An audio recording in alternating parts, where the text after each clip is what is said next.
Messi একদিন একটি স্টেডিয়ামের সামনে দাঁড়িয়েছিল।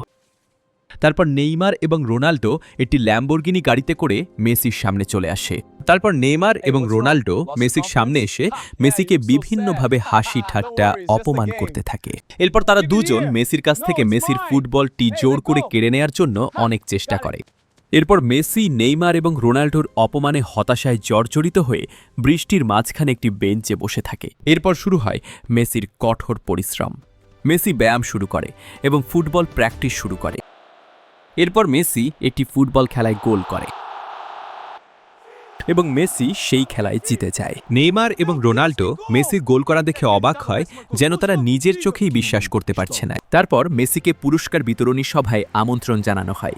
মেসিকে বিশ্বকাপ পুরস্কার দেয়া হয় এবং মেসি সেখানকার মধ্যমণি। মেসি তার কঠোর পরিশ্রমের মাধ্যমে নেইমার এবং রোনাল্ডোর অপমানের করা জবাব দেয় এবং প্রমাণ করে যে সে ফুটবলের রাজা। মেসিকে ভালোবাসলে অবশ্যই ভিডিওতে লাইক করবেন, কমেন্ট করবেন এবং অবশ্যই সাবস্ক্রাইব করবেন।